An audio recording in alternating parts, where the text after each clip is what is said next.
Oke, selamat pagi semuanya, salam sejahtera bagi kita semua. Perkenalkan, nama saya Yofinantian. Saya merupakan mahasiswa akuntansi, mahasiswa jurusan akuntansi Universitas Tanjung Pura. NIM saya B103-120-1164.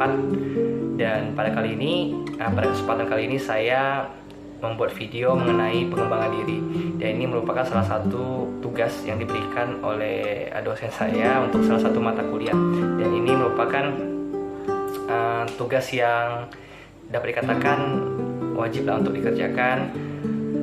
Oke, jadi mengenai materi pengembangan diri ini ada beberapa hal yang menjadi acuan bagi kita dalam pengembangan diri kita. Dimulai dari berikut.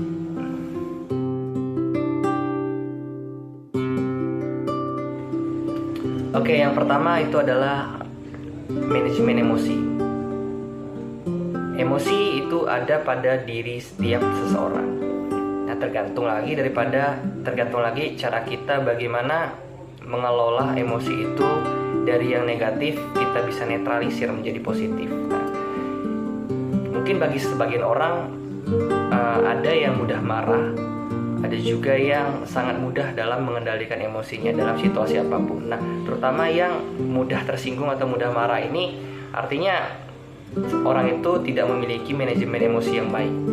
Nah, jadi manajemen emosi ini sangat diperlukan dalam kita menghadapi situasi apapun. Terutama kita saat berbicara dengan orang atau sekelompok orang yang ketika mereka berbicara atau lawan bicara kita menggunakan tensi yang cukup tinggi, nah kita bisa menetralisirnya. Kita mendengarkan apa yang mereka sampaikan hingga selesai, kemudian kita kelola dan kita jawab atau kita respon dengan sesuatu hal yang positif atau sesuatu kalimat yang baik sehingga menetralisir juga emosi pada lawan bicara kita. Nah, untuk pengendalian emosi ini tidak semudah membalikkan telapak tangan. Ada beberapa cara yang harus kita lakukan untuk melatih emosi di dalam diri kita. Nah, pada dasarnya emosi itu ada beberapa emosi, ada 6 kalau tidak salah. Itu ada bahagia, sedih, marah, jijik, benci, dan satu lagi. Oke, untuk beberapa emosi ini ya seperti yang kita tahu, kita bisa bedakan lah. Ketika seseorang sedang bahagia, ketika seseorang sedang marah, ketika seseorang sedang merasa jijik atau sedang membenci, kita pasti tahu rasanya, kita bisa membedakannya. Nah, jadi gimana sih caranya kita agar bisa mengendalikan emosi kita? Gimana caranya agar kita bisa melatih? Yang pertama, kita harus melihat dulu kondisi yang ada. Kalau kita masuk dalam sebuah kondisi yang seperti tadi, ketika kita sedang dihadapkan oleh satu masalah, kemudian lawan bicara kita atau kondisi sekitar kita itu sangat mudah untuk memicu kita meledakkan emosi kita. Nah, itu perlu kita kontrol dan perlu kita kelola dengan baik lah. Bagaimana caranya agar apa yang kita rasakan ini kita keluarkan dengan hal yang positif. Jadi sekitar kita juga akan merasakan pengurangan emosi itu. Dan hal ini juga harusnya kita lakukan terus-menerus, kita pelajari dan kita konsisten. Nah, kalau kita ingin mempelajari manajemen emosi ini, kita artinya ingin agar kita bisa menghadapi segala sesuatu kondisi dengan tenang, dengan netral gitu. Nah, jadi perlu kita pelajari secara terus-menerus ya. Kita harus disiplin, dan tentunya pasti kalau kita disiplin itu pastinya akan berpengaruh ke kita. Nah, kita jadi bisa mengendalikan emosi. Sama halnya seperti kita ketika ingin belajar sesuatu bidang dan kita ingin bisa dalam bidang itu, tentunya kalau dalam sekali coba, 2 kali coba, kita tidak bisa. Kita perlu pengulangan terus-menerus hingga kita bisa. Jadi bisa itu bukan berarti bakat atau dan sebagainya, tetapi bisa itu karena kita terbiasa. Oke, kemudian yang kedua adalah karakter. membentuk karakter. Karakter adalah sifat yang sudah kita bawa dari setiap individu masing-masing, yang setiap orang memiliki karakternya masing-masing. Ada orang yang berkarakternya keras, ada juga orang yang berkarakternya lembut. Dan pembentukan karakter ini, faktor yang paling besar itu berpengaruh dari latar belakang keluarga. Semisalnya di latar belakang keluarga atau latar belakang lingkungannya itu adalah latar belakang yang keras, latar belakang yang disiplin, tentunya orang ini, ya anak ini pastinya juga akan terdidik dan karakternya itu terbentuk menjadi seseorang yang keras dan juga disiplin. Nah sebaliknya, kalau di lingkungan atau latar belakang keluarganya adalah ya keluarga yang santai dan lingkungannya juga yang santai, enjoy, tentunya maka pembentukan karakter pada diri orang tersebut pastinya akan lebih santai dan lebih enjoy juga terhadap setiap sesuatu hal. Nah, jadi pada pengertiannya, karakter building ini merupakan suatu upaya untuk membangun dan membentuk akhlak dan budi pekerti seseorang. Nah, untuk pembentukan karakter ini ada dibagi ke beberapa bagian ya. Salah satunya itu adalah teamwork. Nah, seperti yang kita tahu lah secara umum, teamwork itu adalah kerjasama. Dan kerjasama ini cenderung terdapat pada sebuah tim. Nah, jadi kerjasama tim itu tentunya pasti dengan suatu tujuan. Simpelnya gini, simpelnya kerjasama itu adalah saya mengerjakan sesuatu hal yang Anda tidak bisa dan Anda mengerjakan sesuatu hal yang saya tidak bisa. Nah, itu merupakan salah satu contoh simpel dari kerjasama. Dan kerjasama atau teamwork ini tentu kita juga perlu melihat kesalahan-kesalahan yang terjadi pada saat kita menjalankan sebuah kegiatan yang menggunakan teamwork. Pastinya di setiap kegiatan ada kesalahan-kesalahan yang terjadi, dan kesalahan-kesalahan itulah yang harus kita bersama tim itu memperbaikinya bersama-sama. Kita melihat apa yang kurang dan apa yang perlu ditambahkan. Nah, jadi kerjasama tim ini juga akan sangat diperlukan, terutama di dunia pekerjaan yang seperti yang kita tahu, pekerjaan itu ketika di sebuah kantor atau sebuah bank tentunya pasti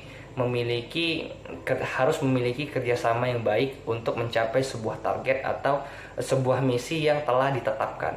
Nah, jadi teamwork ini merupakan salah satu cara untuk membangun karakter building kita atau pembentukan karakter pada diri kita.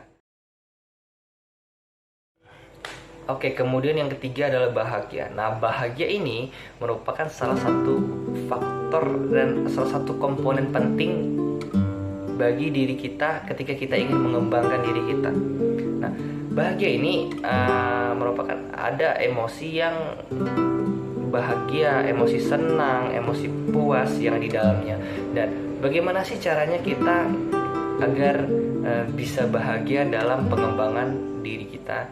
Nah, kita pertama perlu melihat kita suka apa. Kalau kita suka seperti tadi ya, kalau kita suka bermain musik, kita suka ya mendengarkan musik, dan kita ingin bisa bermain musik, ya kita harus menetapkan tujuan. Ya, tujuan saya adalah bisa bermain musik. Tujuan saya adalah bisa memainkan setiap nada yang ada. Tujuan saya adalah bisa mengiringi orang-orang ketika bernyanyi. Nah, ketika kita suka dengan hal itu, ya kita kejar. Tapi jangan lupa prosesnya. Kita perlu menikmati proses yang ada. Kita jangan terlalu berfokus pada hasilnya. Ya kadangkala hasil itu tidak begitu berarti apabila kita tidak mengingat prosesnya, kita tidak merasakan prosesnya. Tentunya dalam belajar kita ada proses di mana kita jenuh, kita bosan, ya kita merasa jengkel. Nah, tetapi kita kembali lagi kepada motivasi diri kita. Kita ingin apa sih di awal tadi? Kalau kita ingin bisa bermain musik, ya kita harus nikmati proses itu. Proses di mana kita harus selalu memikirkan metode belajar, selalu memikirkan referensi musik dan sebagainya. Dan proses inilah yang paling berarti dalam setiap pengembangan diri atau pengembangan diri di dalam diri kita. Oke, yang keempat adalah bersyukur. Nah, bersyukur ini adalah faktor yang paling penting, ya.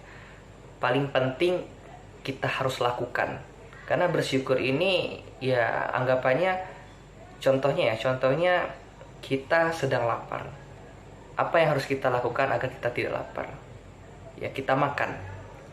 Terlepas dari apapun makanan yang kita makan, ya ketika kita sudah merasa kenyang, artinya kita bersyukur. Nah, sama halnya dengan pengembangan diri kita.